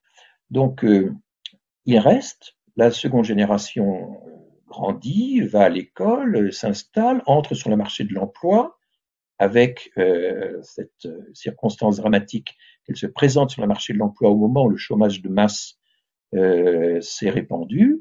Et donc, du coup, visibilité de l'immigration, visibilité de la seconde génération dans les écoles, sur le marché de l'emploi, et en même temps, changement de composition, puisque avec le tarissement de la migration ibérique, portugaise, espagnole, qui était la première par ces flux dans les années 60, 70 jusqu'à 74, avec le tarissement de la migration hispanique, qu'est-ce qui arrive en tête maintenant des flux migratoires? Eh bien, c'est le Maghreb, si vous voulez, mais sans être nécessairement plus important qu'autrefois, mais simplement parce qu'il n'y a plus les Espagnols et les Portugais, lesquels avaient été favorisés, et on le sait maintenant, les historiens ont étudié les archives de la DPM, notamment la Direction de la Population et de l'Immigration. On sait qu'il y a eu une volonté de favoriser la migration espagnole et portugaise, de la régulariser d'office immédiatement dans les années 60 et début des années 70 pour pouvoir contrer la migration maghrébine. C'est vraiment ce qui apparaît dans toutes les notes qui ont été retrouvées dans les archives des ministères de l'époque. Ça C'est les jeunes historiens qui ont étudié ça. Donc voilà. Alors du coup, si on fait une comparaison chiffrée, je terminerai là-dessus. En 75, on avait à peu près quelque chose comme 20% des migrants vivant en France qui étaient originaires du Maghreb ou du reste de l'Afrique. Aujourd'hui, c'est à peu près 40%. Et ce changement de composition, la population le perçoit. Et en même temps, elle perçoit que ces gens-là sont de plus en plus installés, qu'une partie importante, considérable, majoritaire, eh bien, s'installe, entre dans les métiers réussis. Et ça aussi, ça peut provoquer du ressentiment. Ça peut provoquer, c'est pas la migration la plus pauvre qui suscite les réactions les plus négatives, c'est souvent la migration qui est en train de réussir. Et voilà un petit peu tous ces phénomènes, visibilité, changement de composition, mobilité sociale des migrants, etc., qui contribuent, je pense, et puis évidemment tout un discours acharné de pseudo-spécialistes qui, voilà, vous savez, la parole d'un François Héran, elle compte pas beaucoup par rapport aux 200 000 exemplaires de Zemmour. Hein. J'en ai totalement conscience. Et donc la bataille culturelle est rude. Elle est très inégale. Essayez la provocation systématique et ça marchera peut-être. Non, je dis ça, mais non, restez sur le factuel et continuez à jouer ce rôle absolument indispensable que vous jouez, comme l'a dit tout à l'heure Olivier. J'ai une question de Charlotte Picard. Oui. Charlotte, est-ce que tu veux poser ta question? Excusez-moi, vous m'entendez? Très bien. Ok, super. Je m'étais complètement déconnectée parce que pendant que vous discutiez, j'ai aussi un petit peu fait faire sa dictée à ma fille qui est en CM2. Donc voilà. Donc oui, j'avais une question en fait en vous écoutant parler statistiques, j'adore ça, mais je me posais la question de savoir jusqu'à quel moment, jusqu'à quel taux de migration c'est soutenable pour un pays. À partir de quel moment ça craque? Et la question connexe était jusqu'à quand on est un étranger? Étant de Metz, moi je sais que mes petits camarades parisiens me rappellent régulièrement que je suis un casque à pointe, donc je sais bien que même si les Prussiens sont partis il y a longtemps, ça peut durer longtemps, mais voilà, jusqu'à quand on est un étranger et jusqu'à quel taux de migration mais voilà. Alors, moi-même j'ai un petit côté hulant. Un petit côté hulant puisque j'ai des ascendants, j'ai une partie des ascendants sont des Alsaciens allemands, n'est-ce pas, qui ont combattu dans l'armée allemande. Bon, alors, est-ce qu'il existe un seuil ou un niveau à partir duquel la migration serait insoutenable? Et ben, le problème, c'est que on ne peut pas répondre à cette question pour la raison très simple que quand on observe le pourcentage d'immigrés dans les différentes populations des pays du monde actuellement, on a de tout. Le record, c'est les pays du Golfe. Vous avez 80-85% d'immigrés dans la population d'Abu Dhabi. Abu Dhabi même, ça dépasse 90%. C'est une migration de travail, soigneusement séparée du reste de la population, encadrée par un système de patronage avec confiscation des passeports, enfin bref. Et on se dit, mais comment c'est possible que ça puisse tenir? Dans mon séminaire du Collège de France, qui est accessible en ligne, si vous regardez non pas les cours, mais les séminaires, vous verrez qu'il y a une chercheuse qui présente, c'est tout à fait passionnant, le cas de Abu Dhabi, 90% de migrants dans la population d'Abu Dhabi, comment ça marche? Donc, vous avez le Luxembourg, où vous avez 40% de la population qui est immigrée, sans compter les frontaliers. Vous connaissez le Luxembourg, et vous connaissez la situation des frontaliers, forcément. Et puis vous avez des pays où il y a très très peu d'immigration. La Chine a très peu d'immigration, par exemple. C'est un pays qui émigre assez peu, le Japon en a très peu. Donc quand vous regardez la distribution des pourcentages de migrants dans les pays à travers le monde, vous avez de tout, si bien qu'il est impossible, y compris si on borne son examen à l'Europe, il est impossible d'en tirer l'idée qu'il y aurait un nombre optimal ou une proportion optimale de migrants dans cet ensemble. On ne sait pas, tout dépend de la façon dont ils vont être intégrés, dont ils vont être traités, etc. Et c'est vrai que pendant longtemps, même les démographes, c'était un peu le cas d'Alfred Sauvy, un des lointains prédécesseurs à la tête de l'INED, avait un peu cette idée identifier des chiffres optimaux. Aujourd'hui, partout dans le monde, les démographes ont totalement renoncé à l'idée qu'on pourrait fixer un nombre optimal de la population. Rien que ça, sur un territoire, entre les Pays-Bas et la France, qu'est-ce qui est optimal? Une proportion optimale de migrants. En fait, la question, finalement, n'est pas scientifique. C'est une question politique. Ça dépend de chaque pays de savoir quelle proportion d'immigrés ils souhaitent, si pour autant qu'ils puissent maîtriser ça. Alors, à partir de quand cesse-t-on d'être un étranger? C'était ça votre question. L'habitude a été prise par les chercheurs, mais c'était essentiellement motivé par la nécessité d'étudier les discriminations.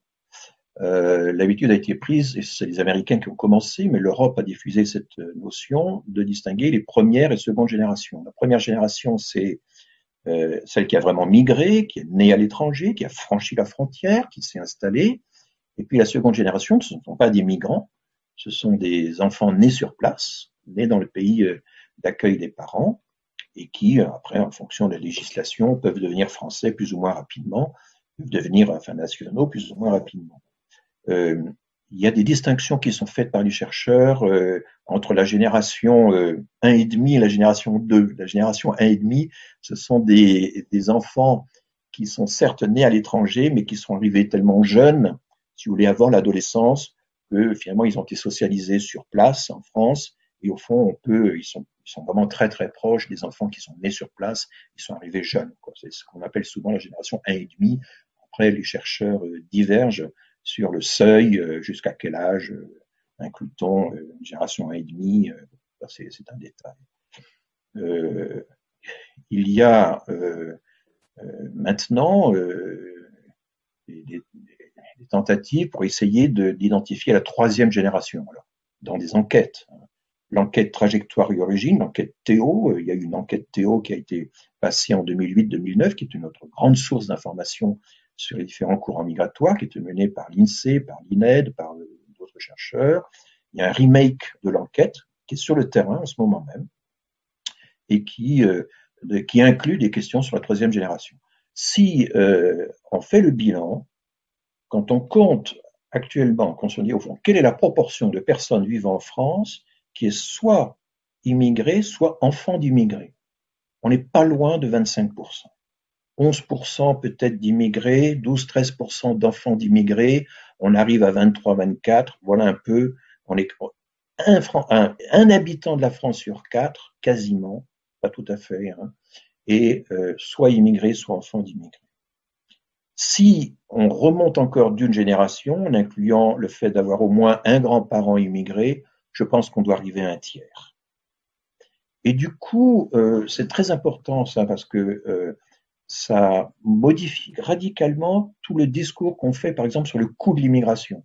Encore récemment, le 5 mai, la Cour des comptes a publié un chiffrage du coût de l'immigration, mais en se centrant, ce qui est tout à fait normal, sur le coût des dispositifs d'accueil, ce qui, dans la loi de finances, correspond à tous les dispositifs d'accueil. Et aussitôt, j'ai lu par exemple un article dans Causeur qui s'indigne en disant mais ils sont nuls, ils connaissent rien, il faut compter la seconde génération. Alors là, le principe d'un tel calcul, évidemment, là on passe de centaines de millions d'euros à des milliards, parce que le principe, ça consiste à dire tiens, on va prendre tous les élèves de l'éducation nationale, combien sont d'origine étrangère? 12%, c'est 12% du budget de l'éducation nationale.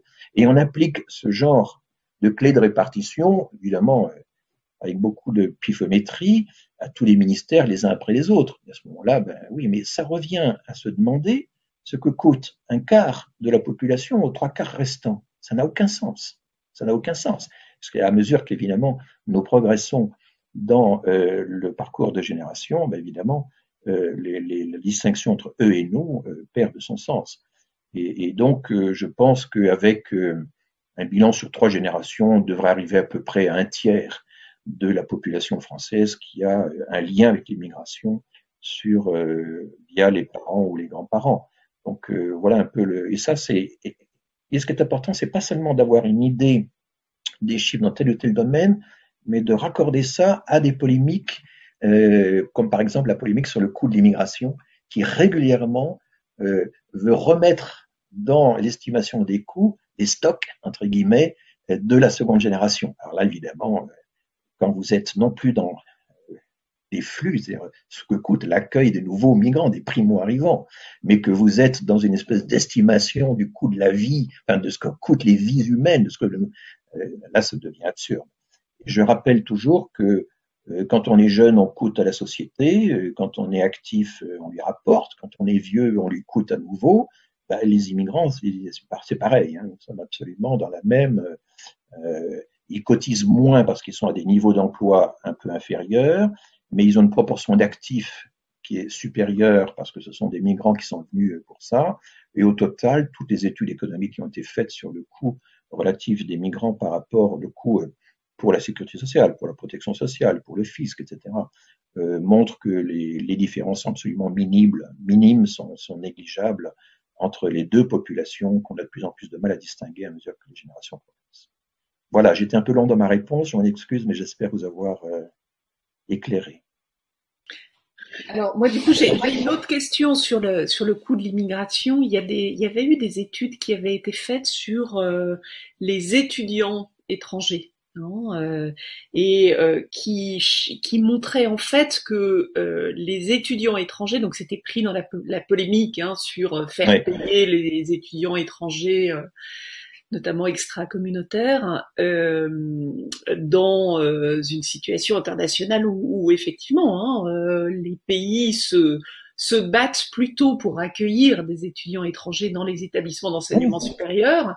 Et donc il y avait eu des études qui avaient été faites et qui montraient que en fait un étudiant étranger rapportait plus au pays, étant donné le fait que sa famille venait lui rendre visite. Enfin, ils essayaient de faire un chiffrage un peu global et ils arrivaient donc, alors j'ai plus du tout les chiffres en tête, mais ils arrivaient à la conclusion qui était que les étudiants étrangers rapportent plus qu'ils ne coûtent globalement à la nation. Est-ce que c'est des chiffres qui vous semblent sérieux ou pas? Est-ce qu'il y a des données là-dessus Alors, si vous voulez, toutes ces tentatives d'estimation des coûts doivent en fait s'attaquer à un problème très important qui est l'horizon du calcul. À quel horizon on fait le calcul? Est-ce qu'on fait un calcul instantané? Est-ce qu'on compare des coûts instantanés? Ou est-ce qu'on essaie de faire des bilans Là, au cours de la vie? Non, ils étaient sur du coût instantané. Simplement en prenant compte des effets de consommation, des effets d'entrée, des impacts sur le tourisme, ce genre d'éléments. C'est très difficile d'estimer le multiplicateur, comme on dit parfois, de la présence d'une personne. En fait, l'immigration, de façon générale, elle dilate un peu l'économie, elle augmente la population, et du coup, elle nous fait changer un petit peu d'échelle. Et donc, les immigrés, effectivement, sont à la fois des producteurs, des contribuables, des cotisants, dans des proportions qui peuvent varier au cours du cycle de vie, dans des proportions qui ne sont pas les mêmes tout à fait entre les natifs avec les natifs et les migrants, mais au total, on oublie toujours que les immigrés sont des cotisants, des contribuables et des producteurs. Ensuite, il y a toute une série d'effets qui sont très difficiles à estimer. Par exemple, beaucoup de migrants retournent chez eux vivre leur retraite ou la fin de leur séjour. À ce moment-là, ils ne coûtent plus grand-chose, mais enfin, il y a le versement des retraites auxquelles ils ont des droits qui sont parfois assez limités. Donc, non, globalement, je pense que... Alors, c'est vrai que vous prenez France Campus fait une publicité du tonnerre pour, évidemment, accueillir le plus possible d'étudiants étrangers. A bien réussi finalement. C'est un peu avec cette difficulté que souvent dans les espaces France Campus des ambassades, j'avais un jour organisé une conférence à l'INED là-dessus. Il y avait des étudiants, il y avait des représentants au plus haut niveau de France Campus, et les étudiants africains disaient écoutez, on comprend pas, on va dans vos espaces France Campus dans les ambassades, et là on nous dit qu'on est tout à fait éligible à devenir faire des études supérieures chez vous, mais finalement, on apprend qu'on n'obtient pas le visa. Et alors, le responsable de France Campus a eu cette réponse tout à fait extraordinaire. Il dit, écoutez, c'est vrai, il y a des espaces France Campus dans les ambassades, mais ce n'est pas France Campus. Ce n'est pas nous qui prenons la décision finale, c'est l'ambassade. Et il semble, c'est pas très clair, que les ambassades dans un certain nombre de pays, notamment africains, ont en quelque sorte des quotas, sans trop le dire, et ne veulent pas trop délivrer de visas, si vous voulez. Et donc, alors là, évidemment, je modérais cette table ronde et je me suis adressé aux représentants de l'agence France Campus en disant, écoutez, c'est un peu spécieux quand même votre affaire. C'est un espace France Campus, mais ce n'est pas France Campus. Comment voulez-vous qu'on s'y retrouve et qu'on comprenne la logique de ça? Donc, il y a autrefois, les présidents d'université avaient une grande latitude pour recruter des étudiants étrangers. Aujourd'hui, c'est beaucoup plus contrôlé. On essaie de contrôler davantage. Ça n'a pas empêché qu'en réalité, le nombre des étudiants étrangers non européens n'ait cessé de s'accroître et que ce soit de loin, le flux migratoire qui ait connu la plus forte croissance depuis 20 ans. Alors j'ai deux questions, j'ai trois questions. Et alors entre Karine Gloanec et Michel Debout, je ne sais pas qui a demandé la parole le premier, parce que vous êtes passé par un canal inhabituel, donc voilà, l'un ou l'autre. Pardon? C'est Karine, d'accord. Donc Karine. Bon, alors, ok. Merci. Allez, merci François Héran d'être avec nous aujourd'hui. En fait, j'ai deux questions et Isabelle a déjà évoqué la première de mes questions. Vous nous donnez toujours avec toutes les dérogations qui sont possibles, énormément de chiffres que nous pouvons utiliser. Moi-même, je me suis beaucoup appuyée sur votre enquête trajectoire et origine pour travailler sur la diversité dans le monde culturel. Et donc, nous avions échangé à ce moment pour que je puisse, et vous m'avez autorisé cette dérogation à utiliser vos chiffres sur les statistiques que vous évoquez dans cette enquête.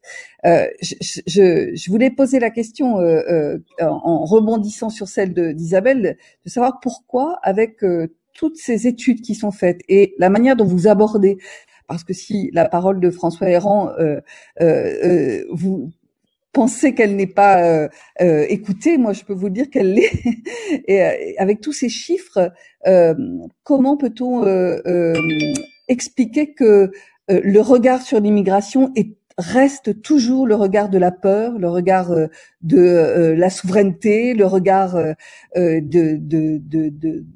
du coût, Isabelle vient de l'évoquer, alors que les chiffres que vous donnez sur les titres de séjour, leur pourcentage pour le travail, il est extrêmement faible en France, sur le nombre de personnes qui viennent et qui s'installent et leurs origines justement ne sont pas d'abord subsahariennes et d'abord liées au climat, mais bien liées aussi à d'autres raisons, activités, séjours professionnels, enfin bref. Et donc pourquoi la somme de toutes ces études, elle ne permet pas encore aujourd'hui de modifier le regard qu'un grand nombre de nos concitoyens restent, qu'ils ont toujours sur cette thématique. Ouais. Donc ça, c'est ma première question et sans doute la plus importante, parce que la seconde, elle est un peu subsidiaire, mais je vous la pose quand même parce que vous avez évoqué tout à l'heure en évoquant la Seine-Saint-Denis et la concentration là de migration sur ce territoire, mais moi je réfléchis aussi, puisque nous sommes réunis ici pour réfléchir au monde d'après le confinement, et vous l'avez évoqué aussi un peu dans votre tribune. Comment on peut imaginer aussi, et ça c'est plus lié au déplacement de population d'ailleurs qu'à la migration, comment on peut imaginer que cette période de confinement elle fasse prendre conscience à un certain nombre de populations que l'immobilisme sur des endroits où la concentration démographique est très forte, il peut être ouvert. Et comment on peut imaginer que toutes les personnes qui ont vécu ce confinement hors des zones de concentration urbaine puissent s'autoriser à penser que l'avenir, il n'est pas forcément dans les zones très très urbanisées. Voilà, c'est une question sur plutôt sur des déplacements de population liés peut-être en étant un peu utopique à cette période de confinement qui a ouvert les yeux sans doute à un certain nombre de nos concitoyens sur des possibilités de travail ou de vie, de qualité de vie différentes. Oui, alors il y a deux questions très différentes. C'est vrai que votre première question rejoint certaines interrogations qu'Isabelle avait déjà formulées. Alors, j'ai peut-être envie de l'inverser. Peut-être que s'il n'y avait pas ce discours des chercheurs et de gens comme moi, la situation serait encore pire. Enfin, l'état de l'opinion serait peut-être encore pire. J'en sais rien. En tout cas, je pense, par exemple, vous voyez, j'avais commencé cet entretien en disant que on a on a un mouvement de sens contraire. On a effectivement ces peurs qui sont entretenues. Il y a ce que j'appelle la peur de la peur, c'est-à-dire l'idée que les gouvernants se disent oh là là, la population a peur, donc faisons en sorte, écoutons cette peur, prenons-la en compte, etc. Et, car Dieu sait quelle réaction cela pourrait provoquer si on ne faisait rien, etc.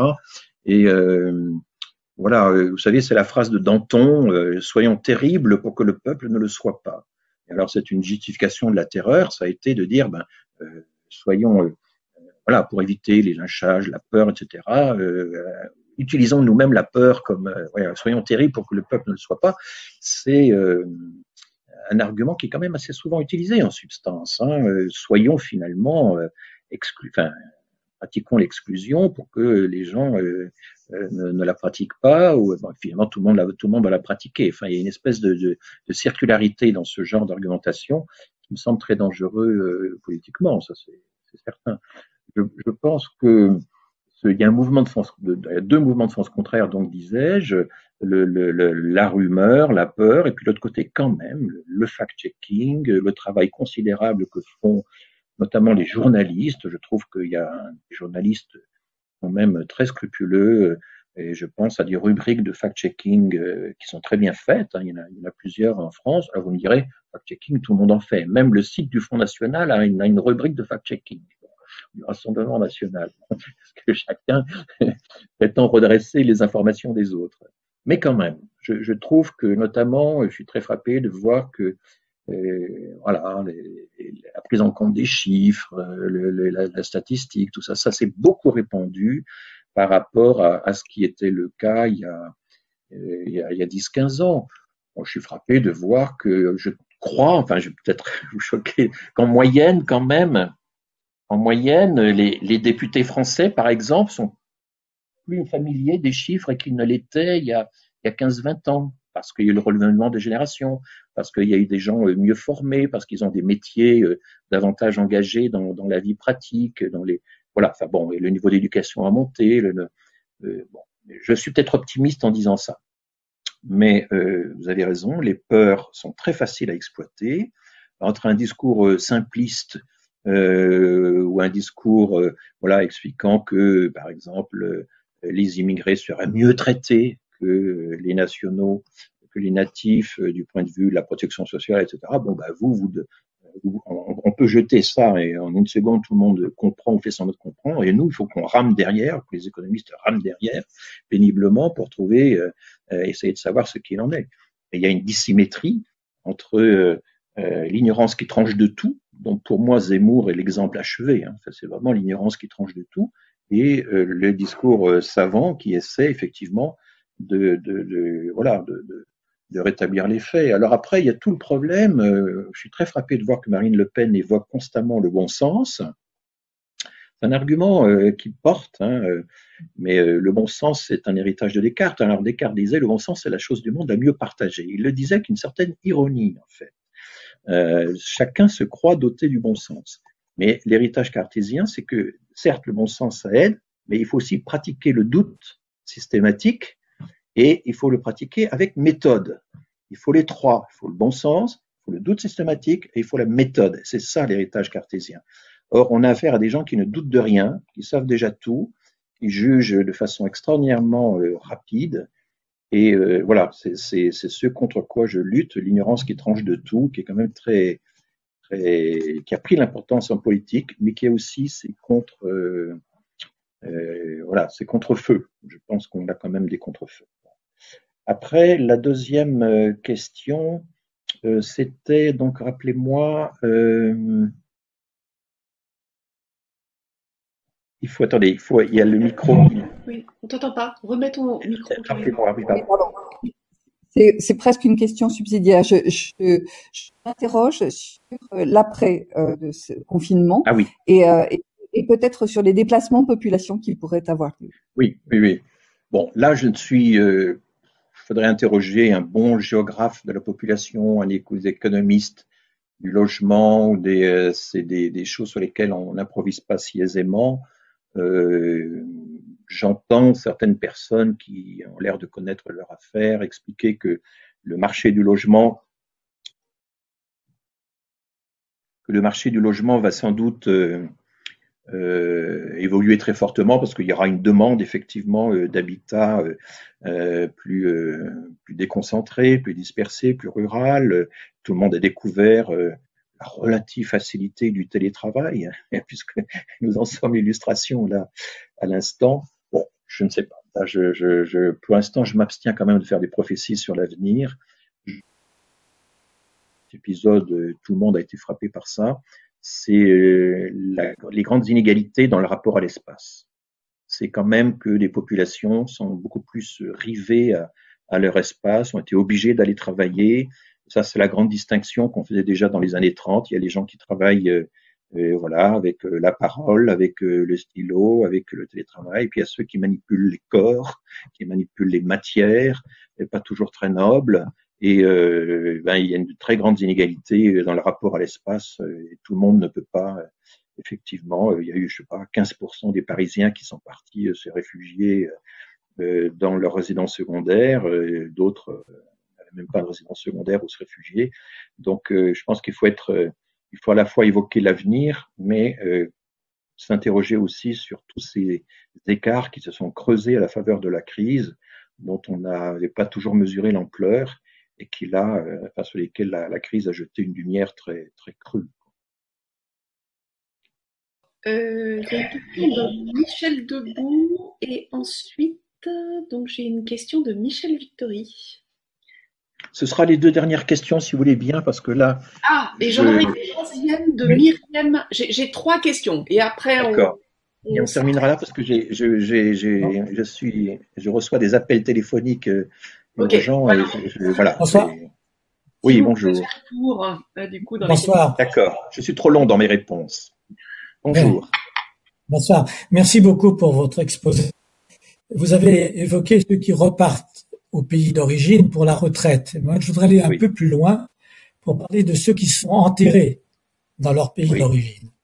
Oui. Et je pense personnellement que la filiation, c'est autant celle que l'on construit que celle dont on hérite. Et qu'on est vraiment français quand on a comme perspective de se faire enterrer en France ou dans un autre pays pour lequel on est étranger. Alors, est-ce que vous observez des variations de ce phénomène en fonction justement des pays d'origine de la migration? Est-ce qu'on se fait plus enterrer en Algérie quand on est né en Algérie qu'au Portugal quand on est né au Portugal? Enfin, je vais pas développer. Je crois que c'est une question très importante par rapport à ce qu'on considère comme être intégré dans une terre, dans un pays, dans une histoire, en fait. Je vais peut-être. Alors, c'est vrai qu'il y a. Oui, pardon. C'est peut-être de prendre les trois questions. On fait pas ça. D'accord. Oui, d'accord. On peut peut-être faire ça. Alors, Michel Victory, est-ce que... Oui, merci beaucoup. Oui, alors très rapidement, moi, c'était une question sur la notion de la langue et des langues et de savoir si ce critère-là était vraiment important et dans les populations qui choisissaient de migrer et dans les pays qui étaient choisis pour par les différents migrants, parce qu'on a un peu cette idée qu'il faut absolument maîtriser une langue pour pouvoir s'intégrer. Et je me dis qu'il y a un moment où les populations n'ont pas vraiment choisi et où le contact humain finit par faire la chose. Donc je me demandais s'il y avait une réalité, voilà, vous aviez pu chiffrer, constater derrière cette sensation. Merci. Merci. Et puis troisième question, Myriam El Yassa. Tu peux poser ta question. Et après, François Héran nous répondra. Oui, désolée, parce que j'avais pas mon j'avais pas mon micro. Oui, c'était une petite remarque par rapport justement à une proportion non négligeable de la seconde génération de migrants qui devient elle-même migrante parce qu'elle est discriminée par rapport au travail. On a à peu près plus de 3,4 millions de Français à l'étranger. Donc, une petite remarque en se disant que peut-être que la ruée réelle ou supposée de jeunes Africains diplômés, notamment au Maghreb, qui sont assez diplômés, qui viennent migrer en France, ça peut appartenir à l'ordre des choses. Et aussi, je m'interroge sur justement les conséquences du Covid par rapport à ces phénomènes. Par rapport justement, est-ce que ça va accentuer ou non les discriminations à l'embauche, au travail, et comment ça peut se reporter dans les comportements migratoires si tant est qu'un jour la circulation soit plus aisée. Voilà.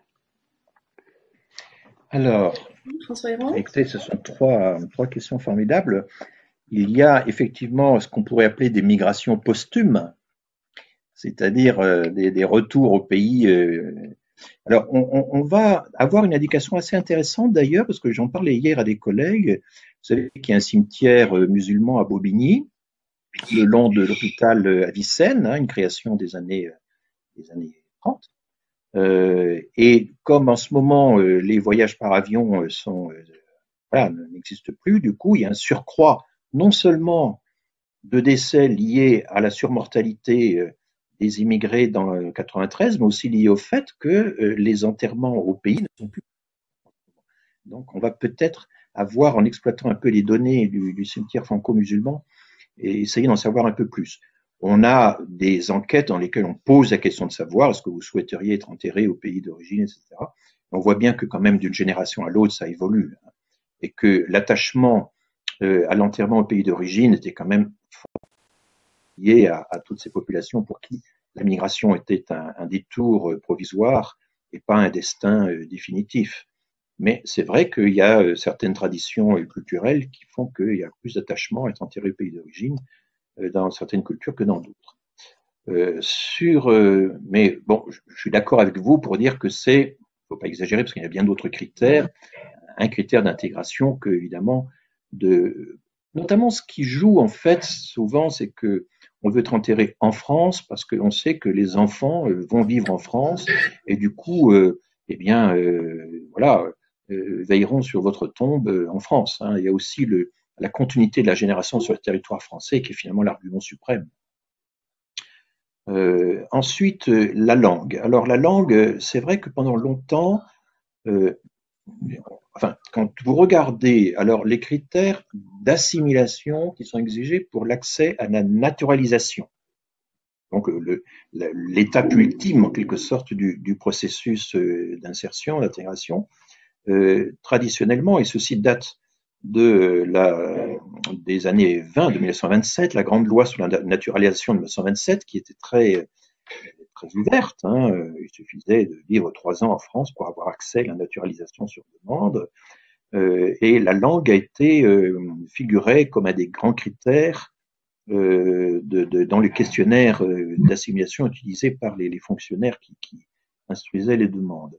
On s'est aperçu dans la pratique que ça marchait pas beaucoup, qu'en réalité, c'est souvent la deuxième génération, que voilà, il suffit de penser par exemple à l'immigration chinoise.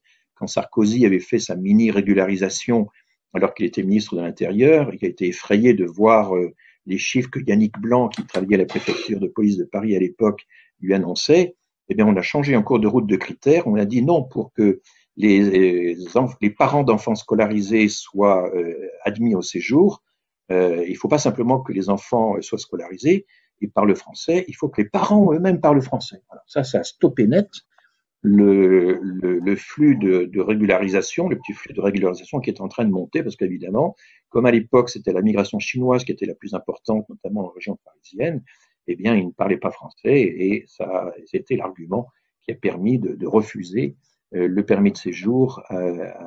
Donc voilà, on a encore dans des migrations récentes, évidemment, une première génération qui parle mal la langue et une seconde génération qui finira par l'apprendre à l'école. Dans les années de forte immigration, notamment, on a des textes tout à fait précis en 45, 46, 47. Là, on a un tel besoin de l'immigration pour la reconstruction que le critère de la langue pour l'admission au séjour, je ne parle pas de la naturalisation, a été laissé de côté. On avait besoin de travailleurs de force Et si ces travailleurs de force qui venaient du Maroc travaillaient dans les mines, dans les usines textiles, dans les ports, dans les chemins de fer, etc., peu importe, qu'ils connaissent le français. Aujourd'hui, la situation a changé, et elle a changé en partie parce que quand même, la maîtrise des modes d'emploi, le niveau de connaissances linguistiques exigé dans les emplois actuels a beaucoup progressé par rapport à ce qu'il en était il y a 30 ou 40 ans. Et donc, connaître la langue, c'est vraiment fondamental. Il y a eu des progrès qui ont été introduits dans la loi Collomb là-dessus. C'est un des seuls aspects vraiment positifs de la loi Collomb. Et là, Aurélien Taché, dont on parle en ce moment, avait joué un rôle. On a augmenté le nombre d'heures de français prévues par le contrat d'intégration et d'accueil d'intégration, qui est devenu le contrat républicain d'intégration. On était très très loin des niveaux allemands, 400 heures par an, on était à 120, quelque chose comme ça dans la pratique.